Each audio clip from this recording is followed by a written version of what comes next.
keep my logo out. You keep it on. What's up, everybody? This is Peeling the Banana with your host, Bruno Nomadova. And we have a special guest today, my good friend, Garrett Yrigoyen. How you doing, my man? I'm good, dude. I'm excited to be on here with you, firing it up. Hell yeah, man. Welcome to the No Filter Network where everything's unfiltered, dude. So let's have a ball, man. Let's fire it up, as you like to say, dude. You never started saying that until I went to the wedding and I found that out. Because when we met back in 2010, you weren't saying that. It just hit me one time when it was like, hey, let's go. And I was like, let's fire it up. And now look at, we're here peeling the banana. Yeah, that's right. We're peeling the banana. We're firing it up. But technical difficulties. We're good. But did you start saying it because you got into firefighting? No, I've said it. I probably said it off and on. Shoot. A little bit after we first met, I was saying it, especially like fishing, dude. Like when the bobber goes down, fire it up. When the birds flying, I'm out hunting, fire it up. Hey, dude, great tagline. I think you need to start making shirts. Yeah, I need help. I mean, dude, ever since that Bachelorette season 14, you got that huge ass following. Man, you can be making so much money through your socials now. Just make some Garrett Yrigoyen fired up gear. Hey, we need some fired up gear to happen. I mean, tell the fire department to help fund that. I don't know if they would. It's a way to rescue people. How about that? Tell them it's for the people. That's right. We got to light it up for them, get it going, fired up. Keep the safety going over there. I mean, I don't know what you guys are doing. It's cold in Reno, right? So like, there's no fires unless someone's dangerously playing with some matches. Hey, you'd be surprised. There's a lot of fires in the winter still. Oh, man. What, just reckless people and maybe some, like, electrical wires and telephone poles? All of it. Yep. All the above. Warming so what fires. Dude, so what made you get into firefighting? Like, honestly, man. Yeah. What was the starting point? I would definitely say, I enjoy helping people, and that's like tagline is like enjoy helping people and being around people. But I would say just the camaraderie and the team. I miss that aspect of things, and I like working with my hands. I grew up in agriculture with my dad being a farmer, and I just love the aspect of using your hands, being around people that are like-minded, in terms of like, a lot of people have an athletic background. They all like working with their hands. They like charging fires. They like adrenaline. They like helping people. We all have hobbies outside of work, whether it's fishing or hunting or some sort of sports. Everybody comes from like a sport. I'm getting into ice hockey now. I got all my gear. Dude, I'm trying it all, but it's a lot of fun. So you meet people from all different walks of life, and I love that it's my career is being able to help people fight fire. We have wet teams, so I could get in the water and do specialty stuff, tech rescue with ropes, hazmat, all that. You name it, man. It's like every day is different. It's a blast. Man, that's exciting. I mean, am I convincing you to be a firefighter?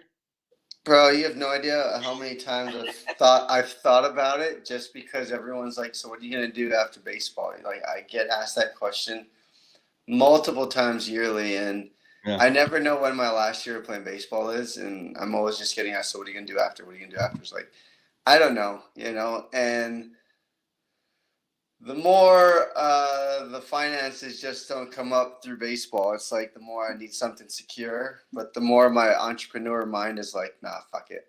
Like, we're just you get good benefits, good pay. And then your entrepreneur mindset could still happen. I know. You can do both because you get days off, right? Oh yeah. Yeah. Our schedule is, we work 2 on, 4 off, but we have the option to pick up overtime. So today's been hard, and scheduling stuff is because I try to work as much as possible, because that's one of the things, dude. It's like, I love what I do. And when you love what you do, you don't work a day. So it's just a hobby for you, and you're hanging with the boys. I mean, it's like you're on a baseball team, right? You're at field, like you're at the field all day. Oh yeah, absolutely. Like you're at the fire department all day. Yeah, 100%. And your only enemy, eat together, all of it. And your only enemy is really when that alarm goes off. Like it's not having to go help somebody. It's just like your enemy is all right. When the alarm goes off, it's time to go fight that and go figure it out and Yeah, fire it up. exactly. Yeah, and fire it up. It's the worst when you're getting a burning workout in and the tone goes off and you're just smoked or gassed on a call.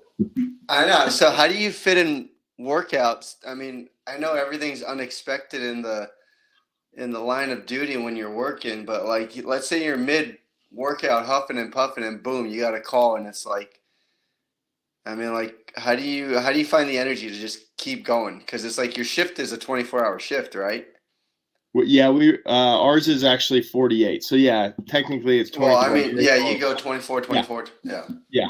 Yeah. So it's just what you signed up to do, and then so you know like that somebody on the other end of the call needs your help or your crew's help. So it just gives you the motivation to get up and do what you're getting paid to do, you know? So it's like whether it's in the middle of the workout, tones go off at night when you're sleeping, you have a job to do, and that's what we signed up to do. Man, well, you keep on intriguing me to possibly do this one day or move to Reno and see what it's about. Even my cousin just did his interview for a firefighter back in Hawaii. So, hopefully he gets it. Yeah. I mean, I don't have bloodline family that have been firefighters, but I have really close family friends that have all been firefighters. So there's a long lineage of people that I know that have been firefighters or still are. So yeah, my grandma's husband's a firefighter, but I'm similar. We're like bloodline wise, I'm the first in my family to do fire as well. Yeah, because so you're ever since I've known you since 2010, I've got to meet your parents, and your dad is this big farmer out in California, and he does tomatoes, right? Yeah, he predominantly does tomatoes. He's a big supplier / grower / farmer of tomatoes, and he runs a huge just a huge thing going on. Like it's a transplant process. How do you not get involved in the family business? So we had the option. I love it. I love all aspects of agriculture and what my dad does. The only downside was I would say trying to get away, like you want to go on a vacation, your crop is like all of your plants and your vegetables, your fruit, whatever, those are your babies, those are your kids, and you got to nurture them, grow them, take care of them, and you have to rely on other people to help you. And sometimes that's tough because things happen, things break, they don't go the way that it's expected, and you're investing all of your time, money, energy, effort into that process, and then you're in that area. So like for me, I would have had to stay in Central Valley of California essentially my whole life if I wanted to take on that career. And for me, when I came up to Reno to play baseball, I fell in love with the mountains and Lake Tahoe, the Truckee River, multiple other lakes here. There's a ton of public lands. So out hunting, fishing, just driving around, camping, wherever you want to go is epic. So I loved it out here. And so my dad was like, you got to find what you love to do. Whether it's agriculture, great. I'll help you out there. But if it's not, no harm, no foul. I want you to choose the life that's best for you. So family gave all of our siblings, me, my brother, and my sister, the option to do what we wanted to do. And we just followed our heart and our dreams, and none of it landed in agriculture. So it's sad to be away from it. I love it. I miss it. It is a part of me. It's what made me the way I am today. But I'm just doing the fire thing now. Yeah, dude, because that's pretty badass. Like, is that your dad's farm? Like, your dad bought the land and expanded into this huge tomato company? No, so he leases the land, but they rotate crops on the land. So it's not like every year it's guaranteed to be tomatoes on there, but a lot of the times it is. Yeah, a lot of the times it was consecutively tomatoes. So he transplants tomatoes. So it's like you buy the seed, take the seed to the nursery, it grows a little plant, gets delivered to his field on tractor trailers, and then they transplant it in the fields. And he did about 10 to 12,000 acres up and down the valley. And then we've done other stuff too, like hay and corn and things like that. Do you guys do any Any cattle? Any sort No of meat? livestock or animals, No, no. yeah, No, no animals he and grew. livestock. He had animals and stuff when he was younger, but never since I've been here. I mean, your dad's been doing it, I'm gonna say over 40 years. Yeah, my dad has done it probably close to 55 years now, over 50 years. Now, was that a family business? Like his dad was doing that, and then your dad took over? So my grandfather, his dad was a farmer. He did a lot of hay or alfalfa, and then later on got into tomatoes. So my dad grew up in FFA, the Future Farmers of America, and he had animals that he raised, and then he started his own business and started branching out and got into the tomato transplant. He did all different kinds, but mostly he landed in the tomato transplanting. And it's not necessarily a family business, but he did do some of it with my grandfather. Yeah. Man, that's pretty cool. Cause so he's not planting it from seed. He's planting it from the nursery who plants the seed, grows it to like a little bush or Little plant, six, 8 inch plant. a little vine, right? Because isn't Yeah. a tomato plant like a vine? Yeah. So and then he'll take it and plant 12,000 of those, or in 12,000 12,000 acres. acres. Right. How many employees does he need for that? That's a good question. It varies. So he has crews that he works with year round, and then there's crews that rotate seasonally. So it's like if he needs, because there's labor contractors and stuff like that. So they might have, a crew over here that's looking for work, and he's like, okay, I'll hire this crew to come in, and then they're gonna be on these fields in this area, and then I have another crew on a different field, because he's constantly moving machinery and equipment from field to field, or he has multiple fields and operations going on at a time, but it's not like it's year-round work. So it's essentially seasonal to what's going on. So he definitely has the most employees during planting season and harvest, and then intermittently he has like I don't know, 8 to 10 full-time people. And I could be wrong on that number. He'd be over here chewing me out, be like, Garrett, Hey, Garrett, shut up. You got to know these things, boy. You know what I mean? And you're like, Dad, that's why I'm a firefighter. Yeah, exactly. So I didn't want no part of running 12,000 acres of land. Oh my gosh, he crushes it though. He's a stud, and he's still getting after it. He loves doing it. Bro, that is just mind-blowing and amazing. And Yeah. I've always thought about having my own farm, mainly like growing stuff, knowing that how crazy and expensive this economy is. It's like I want to start growing my own food. So if I ever do, I hope your dad's around for another 30, 40 years. I can pick his brain. I hope so. Call him. Hey, he'll get you dialed in. He'll say, well, Breathe, it depends on the soil, and it depends on this. And oh, yeah. Because, I've even thought about aquaponics, keep it inside and just do it small and, something. But yeah. Oh, yeah. Well, we know that. So, yeah. we got a guy there. We do. Dude, so we met in 2010. Yeah. Summer ball in Humboldt. Yep. Humboldt County. When I first got there, I knew it as the weed capital of America. So did I. I didn't really, I actually never smoked weed until I got to Humboldt, and some of the guys were like, hey man, try this out. And it knocked me on my ass pretty good a couple of times.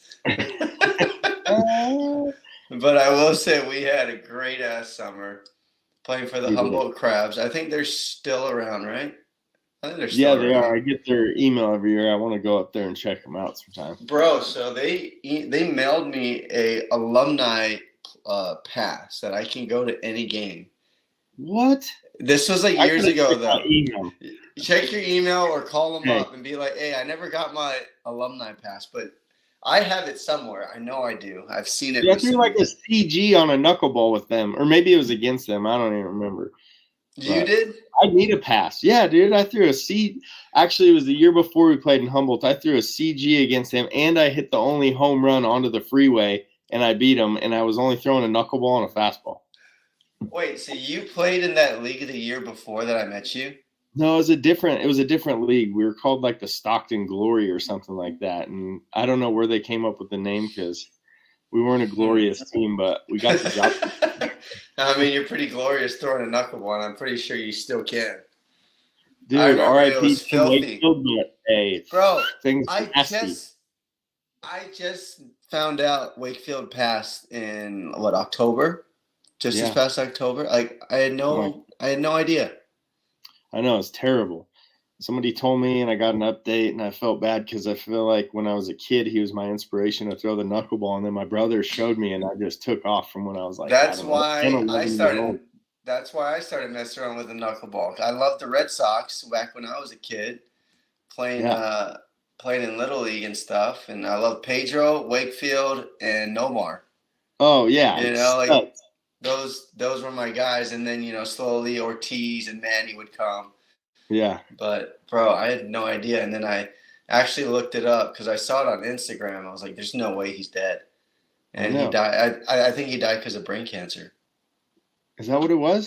That's what I read. That's what I read. I heard it was cancer. Cancer. I'm not sure brain cancer, but yeah. But when's the last time you played some ball?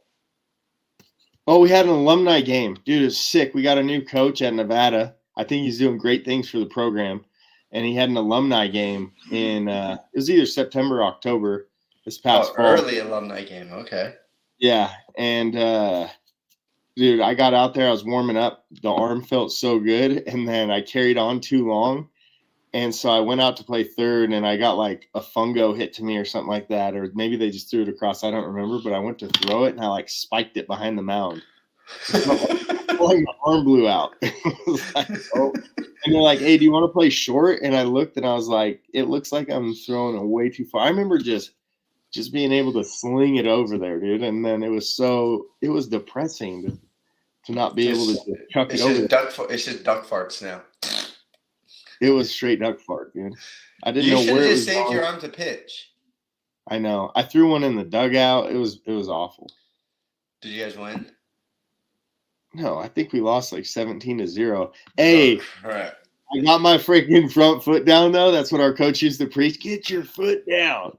And I hit a laser, dude. I hit a seed right to the second baseman. He's still feeling it though. I heard it hit the palm of his hand.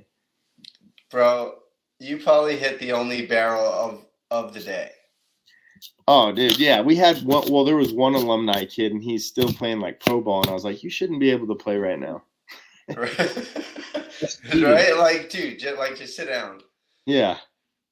But then I had my alumni game not too long ago, like a couple weeks ago. Yeah. And I got one of two hits, and mine was an infield hit. You beat it out. I beat it out in the first inning, and then we got hitless for like the next 7 innings, and then we finally got a hit in the 8th. So hey, did you go yard in BP? No, because our field. You can't go yard serious? there. No, I'll go yard. Hey, I'll go yard. I was also only one using a wood bat. So. Oh, come on. Reno gets that air that blows east, and I just I put one in the airstream. It felt good to take one out though again. But there was dudes that had these expectations out there that were like 45 that haven't taken BP in 25 years, and they're like, "Damn, they're pissed." I was like, "Dude, bro, like you're done. You're done. Yeah. You're done. You're a has-been. All right. This is for us to have fun and for them to get their work in." Yeah, exactly. Yeah. Fuck, man. I thought I was going to get beamed, and I was going to be pissed. And then the first kid was throwing like 93 to 96. And when you haven't seen that in a while, I was like, "Hey, it looks like 100." I was like, "I'm going to take a first pitch hack," and I got up there and just froze, and the ball went by, and I was like, "All right, I got my timing now." And in the back of your mind, like, fuck, I'm not ready for this. Yeah, exactly. It's like, but I'm hacking for the fence, though. Yeah. It's like if I'm going down, I'm hacking big. Yeah. Even if I get sawed off at the thumbs, dude. No, it don't matter. Like, just keep that swing going. Don't end it and then break your thumbs off. Just finish the swing. Yeah, finish the swing every time. Oh, yeah. So you left. You played one more year, right?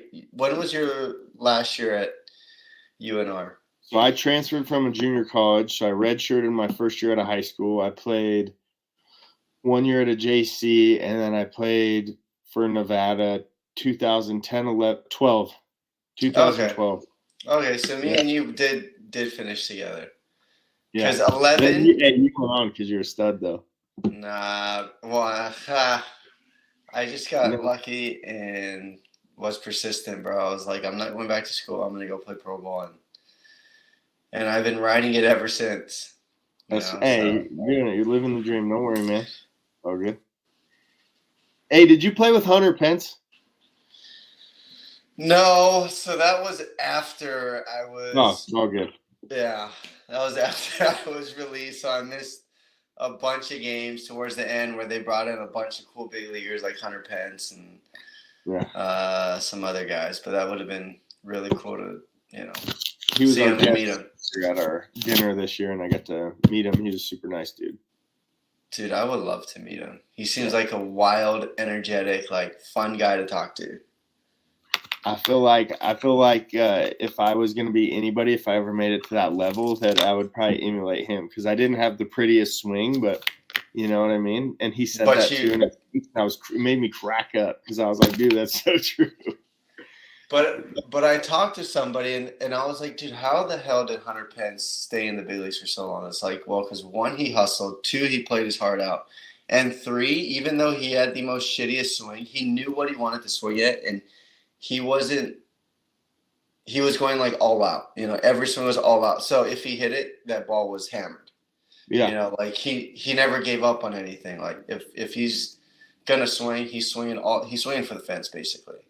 Yeah. So that's what made him stick around. And I'm like, dude, that's right. Like everyone's trying to perfect the swing now. It's like, dude, it doesn't matter. Just swing and hit the ball hard.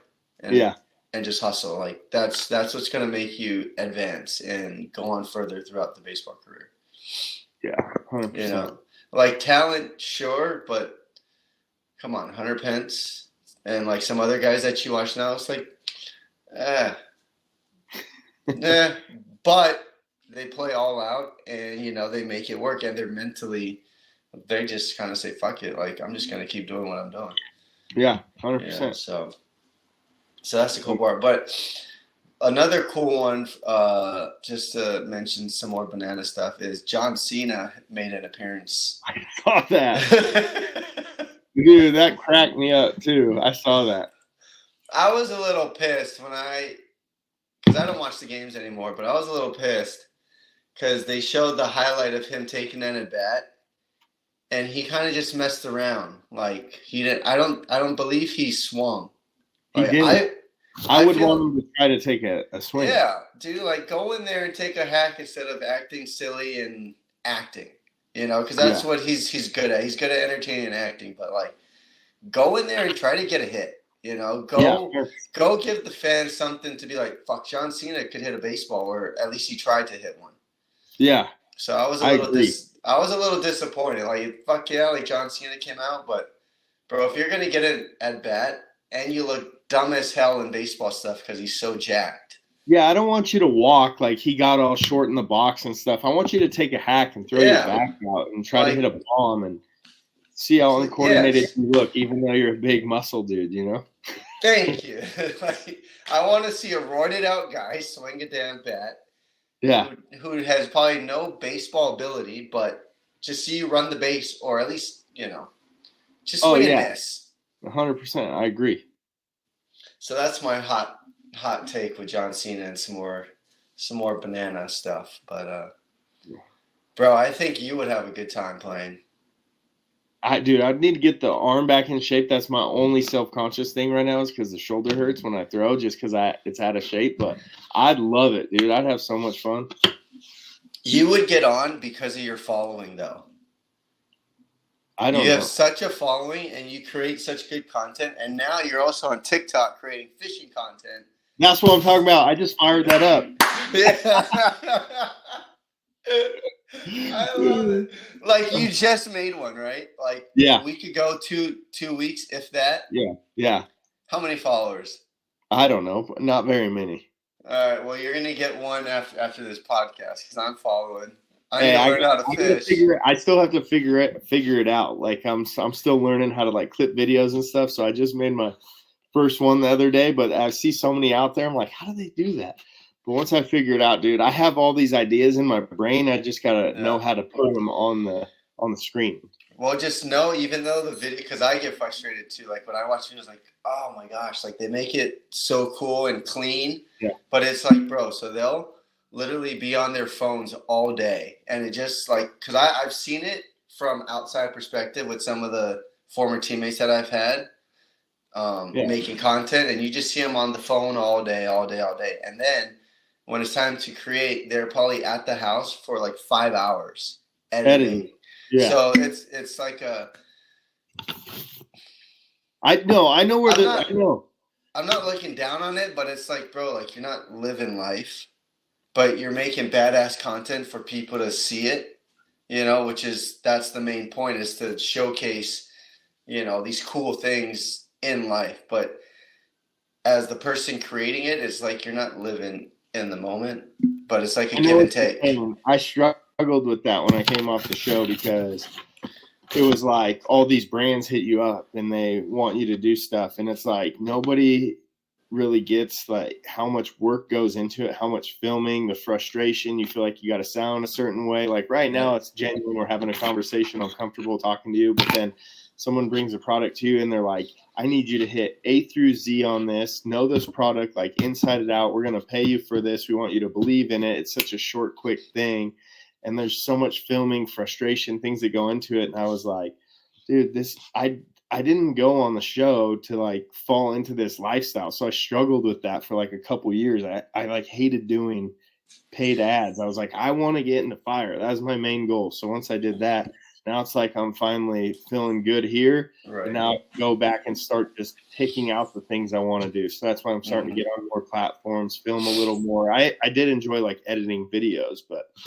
some of that. But it takes time. It takes time. It's hard work. It takes time. Hey, but my only suggestion with content, because I'm still doing it, make raw videos and just post it. Like make a 10-second video of fishing, or like take a 5-minute video that you took and then just watch it over and take out the best 10 to 15 seconds, and boom, like you have your video short. Like don't edit that 10 to 15 seconds, just clip that out and then post it, and you put a trending song or a trending soundbite. I think that's great advice, because I kind of did that with some of this other one. This was the first time I was filming myself, and I didn't think I liked the way I talked, but my buddy was like, dude, you say so much funny stuff when we're out there. Just play that. And I was like, no, it sounds stupid. Like people are going to think it's so dumb. They're like, no, bro, people love dumb. Like, they're like, we're laughing the whole time. Other people are going to laugh. So I was just trying it out, and they're like, dude, just whatever you're saying, your like little habits that you have. I whistle all the time. I'm always like, hey, like that. So that was in the video, firing it up. I said that a million times, but we have fun. We joke around a lot, and they're like, people, it's better than just people like will gravitate to like authenticity. So you just keep it authentic. And then if you really don't like your voice, I know TikTok and Instagram, mainly TikTok though, I think you can choose like a sound bite to, like, you can make your voice sound like a squirrel, or like stuff like that. Like you can change your voice. It's not that I don't like my voice. It's just weird when you hear yourself talk back.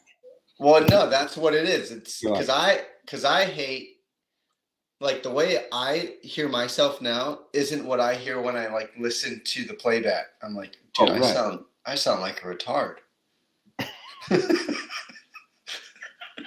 You gotta quit that piece out. I gotta clip anything out. But yeah.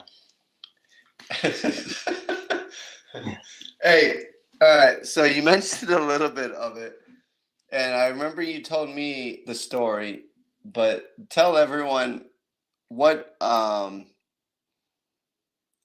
made you apply for the show for the Bachelorette? I would say, all right, so the full raw thing is that I never watched the show, didn't want to be on it, anything like that. My sister-in-law watched the show, and they were like, you should apply to be on that show. And I was like, I don't want to apply to be on that show. Everyone's fake. This is my thought on it initially. I was like, everybody's fake on there. I don't know anything about it, blah, blah, blah. My brother's like, dude, you got to sign up. It's probably, he's like, what's the chances? He's like, nothing bad comes out of like signing up for it. You never know what'll happen and things like that. So I'm like, I don't want to do it. And then it was like Easter and we were drinking and I came back and I was like, they were hounding me. And I said, you know what? I'm just going to sign up to get them off my back. So I think I signed up.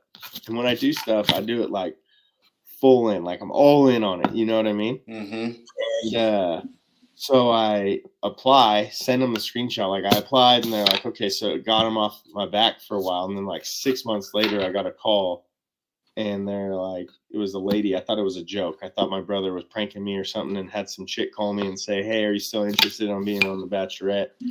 And so I called him and he's like, that wasn't me. I swear, call him back. So I called back and they're like, yeah, if you're still single, we'll send you a packet. And I was like, great. So they sent me a packet and I was like, no way, dude. And I just went through everything, just tried to be as genuine as possible through the entire process, thinking I was never going to make it to the next round. And then it just led up to me being on the show. And I stayed that way the whole show. Like I was never nervous or worried about getting sent home. I was just enjoying the process, the experience, having fun, living life, and also being like mind blown that a guy that never watched the show or had any interest in being on it just landed on it. Unreal. Well, you end up winning it somehow. I never watched it. I only knew you were on it from maybe towards like the last 2 episodes. Like Yeah. someone was like, "Oh yeah, Garrett's like in the top 2." I was like, "Garrett who?" "Oh, Yrigoyen or something." I was like, "No freaking way." So I googled it and it was like, "You're on the show." Yeah. I'm gonna have to look it up on YouTube or something and have to see some of these episodes that you're in and see if you're being honest here and saying that you're authentic and just being your normal self. Hey, I was, dude. I'm telling you. Maybe I was a little nervous on camera because it was my first time, but for the most part, it was just being myself 100%. Bro, you living with 12 other guys to start. Obviously, one went home the first night, right? Dude, it was 28 guys, I think, the first night. Oh, 28 the first night. And then Yeah. how many go home on that first night? I think I can't remember the number scheme exactly, but I think like at least 8 went that first night. I think they narrowed it down to 20 or something like that. Damn. What was your pickup entrance?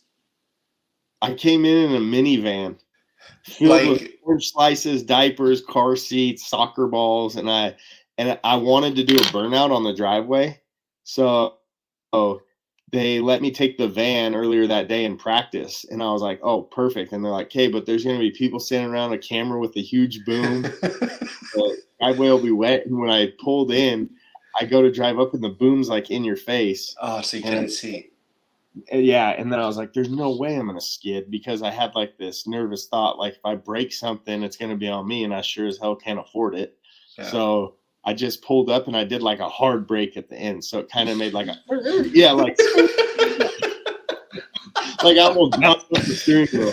It gave me a second to gather my thoughts. And then I gave like a 2 to the horn.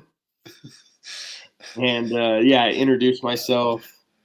I made sure to say what my name was and line. And then I was like, I want to be a family man one day. So this is a look at our life. And it was like a minivan.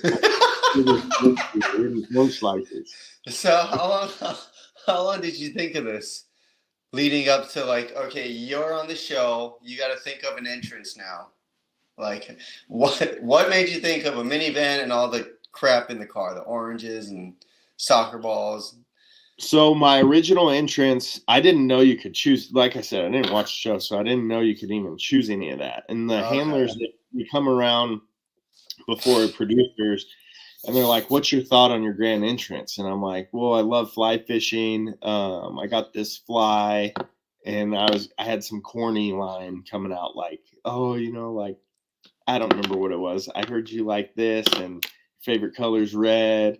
So I wanted you to remember that I'm a fly guy. I don't know what it was. It was something super corny. And they're like, how would you feel about, like, we have these options, like we have a minivan? And I was like, oh, 100%. I was like, I'll do it. They're like, you'll do that? I was like, yeah, I love love that. to do that.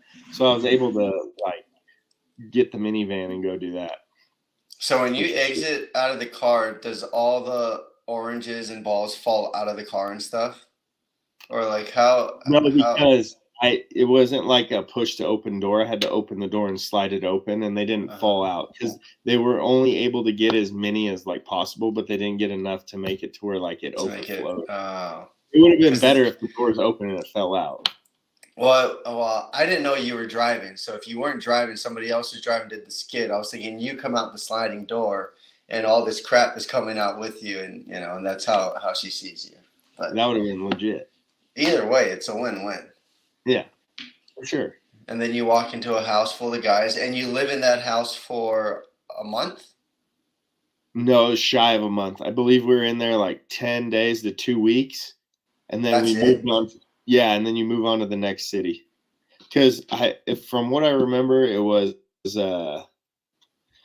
we had 2 group dates and 2 single dates, and then so that took like, and then interviews and reshoots and all that, and I feel like that took like a week to 10 days. So the full show from the time you get casted is how many days, or like how many months? Like all the way to the end of you getting picked to a couple days later with all the extra interviews and stuff? 3 months. Okay. About 3 months. Yeah. And is that a constant three months of you on set? Yeah, I mean, you're with them. You don't have a phone. You don't have music. Right. You're basically MIA through technology, but yes. you're and it's not live, right? Because they show the show after the show's done or after filming. Correct. You got it. Yeah. Yeah, but it was like, I think we got done filming like the beginning of May. Then we got to spend an extra week together in May, and then I flew home, and it was like 2 weeks later was the first day it aired. Like episode 1 was the end of May or early June. Okay, and you sign your life away just like everyone else of not talking while the show is going on, right? Right, exactly. I mean, you couldn't even tell your parents. I mean, like, are you with her while the show is on TV? Yeah. Like, so, they said, like, how do you guys hide from paparazzi, basically? I mean, I didn't really think about it, but I didn't have to. I feel like I was living in Reno. I don't know how much paparazzi there is out here. For when we went to like LA, you'd stay in like houses together and stuff like that for a week during the show, and they would have somebody pick you up at the airport and then take you to a house that you have no idea what the address is or anything like that, and then you stay together, and then they have somebody pick you up and take you back to the airport. So you're never like together in public. You're only together private. Yeah, that's how they keep them hidden. So you're sworn to secrecy, and the way the who is it, CBS? Who's the company? ABC. And then the way they control what they can control, they like put you in certain situations and whatever. Yeah. Dude, that's crazy to live in secrecy though for like what, another 2 months is the show when it airs? Yeah, because it's only once a week, right? It ended in May, and the finale was like August 1st or 2nd or something like that, I think. Okay. Yeah, so 2 months. Wow. June and July. And did you know that was going to change your life, though? I mean, no, I had no idea. Being on that show and then winning it, like, changes your whole life. Like, social media goes up, like, endorsements coming in, appearances, so like celebrity status. Like, was it fun? Was it kind of shocking? Was it mind-blowing? Was it frustrating? Like, what was that like?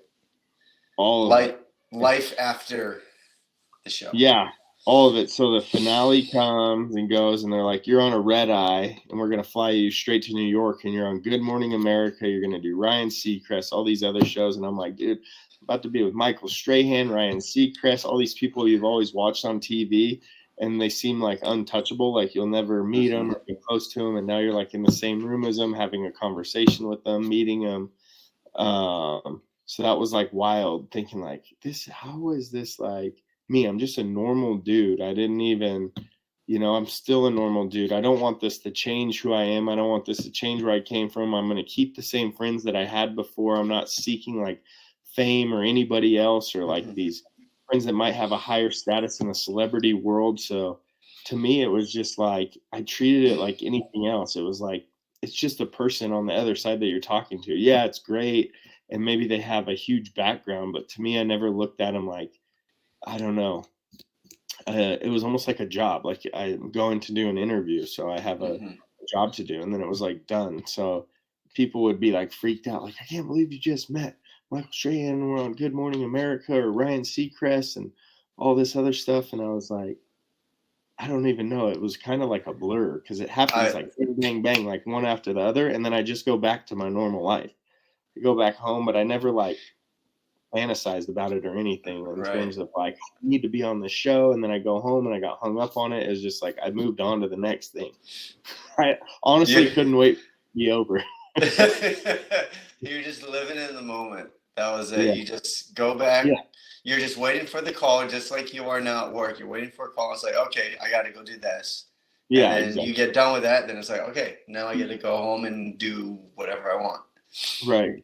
Were you getting, is this was this a job you were getting paid for through like endorsements, or was ABC paying you for anything? No, ABC. No, I don't. You don't get paid for anything. There's nothing. Nothing. You have like a media tour obligation or whatever. So it's like, I don't know what it'd be, but that's part of your contract that you sign off on. Like if you win, you got to do these. Oh things. Shit. Yeah, but you're not getting paid anything for it. But I mean, like I told anybody else where it was like, you're doing the most top of the line things on the show. And to me, it's like a trade. You're trading getting paid for an experience that you wouldn't be able to probably, for most of us, afford on any other given day or be able to do. You know what I mean? Like, right, because ABC is providing everything, right? Everything. Yeah. So it's like you're staying, but to me, that's how I looked at it, where other people are like, we should be getting paid for this. And I'm like, well, you signed up for it knowing that you don't get paid for it. So why should all of a sudden they pay you when you're right? Why should you be compensated extra? Yeah. Because everybody wants stuff for free, Yeah. Don't we all? But dude, that mindset is unreal to have. Like 1 out of a billion would have that mindset, and only you would. Like you're living in the moment, just knowing like, no, I'm grateful for this experience, and I'm just gonna enjoy it because like you said, it's a trade-off. This is like, I signed up for this, and I'm getting everything for free. So why do I need to be getting paid for something that I know in real life probably would have never happened to me if I never tried this? Yeah, and the people that I met and the experiences I got to do that came from it, and even like the deals, like, yeah, the deals were great for like the first 2 years, and then you could keep going with them, which some people do, and they do amazing. They create their own business at them, but that was never a goal of mine or like a vision or anything. And I know you adapt and people change and whatever life happens, but for me, I always knew that I wanted to do this and get in the fire. So it was like I was never that stoked on that lifestyle for that long, and I was already immediately like getting my EMT, starting with like interview stuff, ride along, station visits. I knew I wanted to get into this career. So you had a dream and a plan, and you set forth on it, and that's what you're living now. Like you're living the life you want, and that's really cool. Yeah. And not many people can say that, going from this fame and celebrity status of winning the prestigious Bachelorette or Bachelor, You know, I feel I've got to meet one girl. Her name's Michelle. She's a black girl. She won The Bachelor or maybe The Bachelorette. Yeah. I got to meet her once. I want to say she was on a fairly recent one, a couple years ago. Okay. But she's still on that whole like celebrity train. I feel, and she's trying to see how far she can take it with the whole celebrity status. But knowing you, it's like, okay, I did the show. Now can I go back to my regular life? Yeah. Like Yeah, I want to that's go I want to go be a firefighter. Yeah, I probably wouldn't even have left Reno to go down there. I mean, we compromised. She wanted to go to LA. My brother lived in like Carlsbad, Oceanside area. And I was like, I'll go there, but I'm not going to go to LA because it's just not me. It's like, I don't LA know. is not you, bro. Yeah. And it's like, not to say I have friends that live there and they're awesome people, but it's just like, not me. Hold on. Let's see if it's my call. Medic 6. Oh, I got a call. Frequency assignment. Shoot! Emergency. I know. Respond 5067 South McCarran Boulevard. Oh. Unit 2. District Do you have 6. to go? Medic Yeah. 6. Respond Damn. 5067 I gotta South answer a McCarran call, Boulevard. see? Unit Well, 6. answer it on the podcast. Can you do that? Or Yeah, you have right. to like go? I have to go. All right, dude. Well, I appreciate you being on this. Yes, thank you. I was gonna get to the whole marriage part of you and Alex and wedding in Hawaii. We can do it on a second podcast, but dude, go save lives. Thank you again on the No Filter Network. Garrett Yrigoyen, everybody. Thank you, bro. Thank you. Love you. See you. Gotta go. Love, man. Love you. Peace Later. out. Love you too. Yeah. Fired up. Fired up.